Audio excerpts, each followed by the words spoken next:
Hey everyone, I just wanted to counter my 5 things I don't like about the bike with my favorite 5 things I love about the bike. This has been my dream bike since it came out in 2013.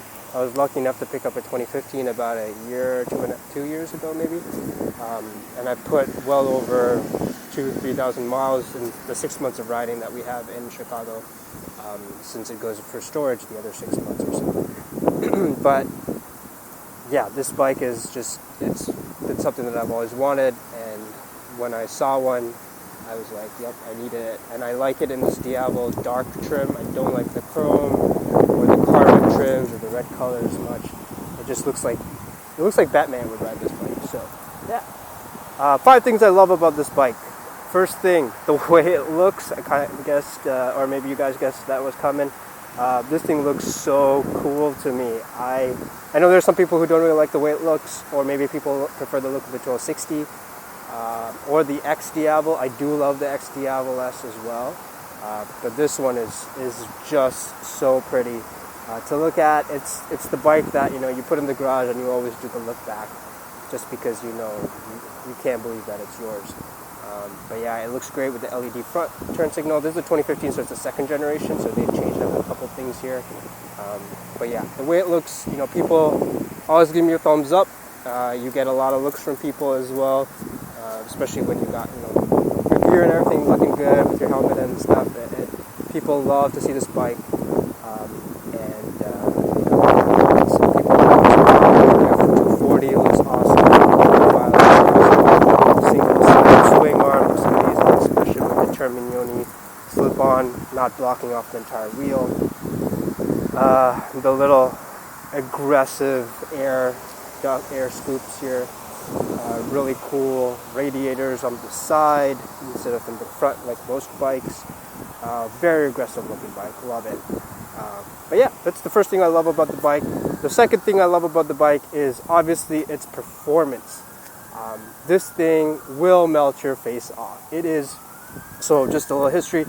I've ridden, so many motorcycles, long term as well, all the way from inlines to dirt bikes to nakeds to super sports, you name it. V-twins. I've had a couple other Ducatis as well. Ducati Super Sports. This twin is incredible because it's just so powerful. I don't even have words. So like you put it in first gear and you're in sport mode, and the traction control is just crazy. It just flies. But yeah, so I love the way this thing feels.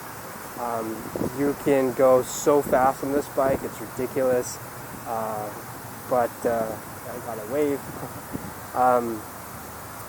I've never felt this kind of power. Probably like in a V4 or something you would, but I've never felt the power that this thing has in a straight line acceleration from a stop. Like, it's crazy. And it doesn't wheelie, so you have all that power to go with. It does have traction control. You can turn that off.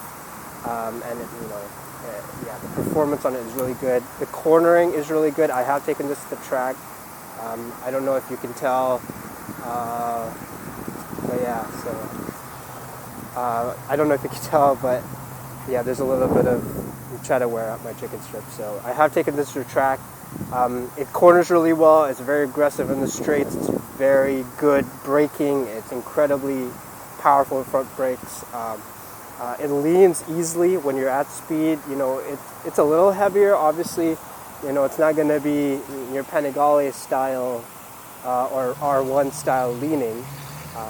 But you can get your knee down. You can lean this thing. It just takes a little bit more effort because of the 240 and its weight and the way it's, I guess it's raked as well. So, but yeah, it performs like a sport bike, but it looks like a cruiser, and it's very comfortable, kind of like every review has. That's the second thing, performance. The third thing is the electronics. It's actually got a really good electronic system. It's got all its traction control modes. Let's turn it on. Actually, I wouldn't just say it's electronics, but it's just features in general. I say electronics as I can get it to turn on because the key is in my pocket. But yeah, So if you can see, I'm trying to block out the sun here. So it's got like its sport mode, with all its stuff. You can change that to urban, which is the lowest setting. Sport mode is like the craziest power, traction control low, ABS low, and then the touring is what I usually keep it at, which keeps it maximum horsepower, but traction control is higher, so that it don't spin out of control in the street.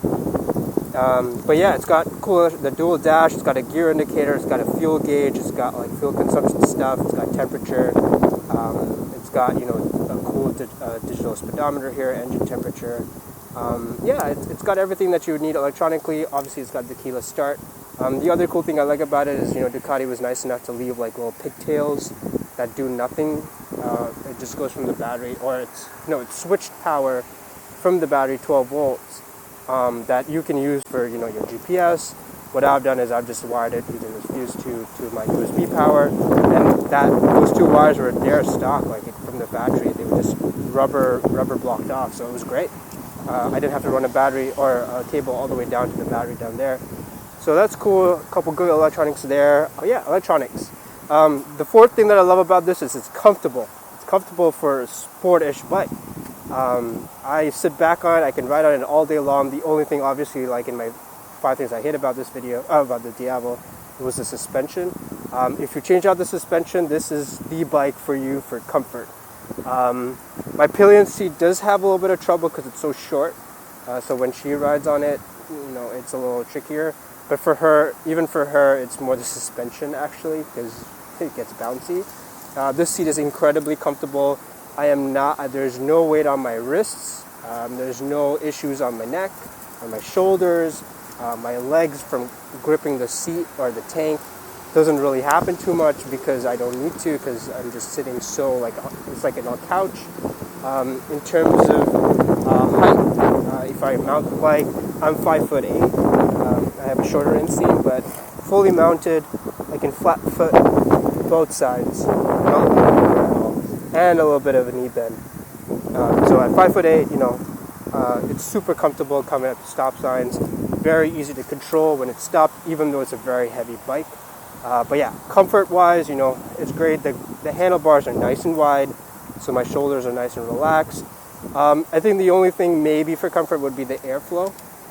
So it is kind of like a naked bike, so the air just comes right into your chest. But, you know, that's not too bad. Because the grips are so wide, the air kind of like goes underneath you.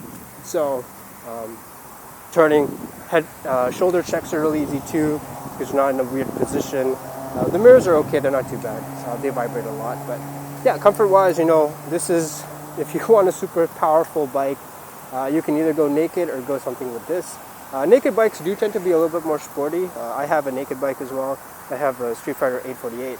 And that one is significantly more sporty than this. You are feeling weight on your wrist and stuff, even though it is upright. But this one is like a true upright cruiser machine. But yeah, that's the fourth thing. The fifth thing about this bike that I love is the sound. But I think that's a given because this is a Ducati and it's an L-twin Ducati, so those always sound really, really cool. It does have the wet clutch, so it doesn't have the dry clutch clanging noise, which, you know, it's a love or hate. I kind of like it, but I don't know if I'd love it forever. But this one doesn't have that. It does have the Terminioni slip-on, which does make it sound a little bit deeper and louder. The stock exhaust wasn't as deep, but it also was much quieter. So when you're ringing it out past like 8,000 RPM, this thing screams. Whereas the stock didn't really scream. It could get annoying, you know, if you're just in the neighborhood and you're like sitting in second gear at 8,000 RPM. Yeah, it could get annoying. But otherwise, the way it sounds is incredible. It does have a couple, I guess, pops. I'm not a huge fan of a lot of popping, but, you know, it does have a few of it, which is great. It does have the tune because of the Terminioni. So there is a little bit of pop into it, but, you know, that's not a huge thing for me. But yeah, when you're in first gear and you're bringing it up, because first gear is a little bit shorter, you can easily hit probably 60 first gear, but way up in the rev range in the 70, it's really good. And then as you go up to second or third gear, yeah, I mean, you can ring it all the way up until it hits the rev limiter. It sounds so good.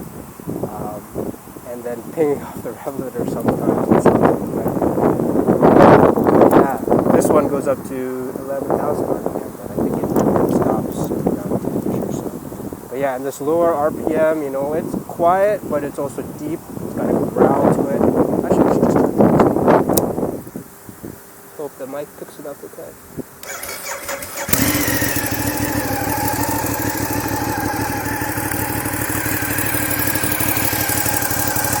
A little deeper.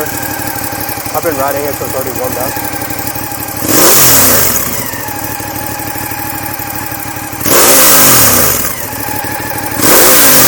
About 8,000 RPM.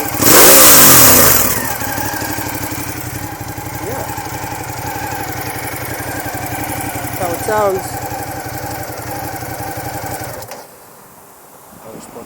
But yeah, thank you. That's it. I think for this video as well. If you guys have any other comments, please let me know, and I'll try to answer if you have any questions too. So thanks a lot. Bye.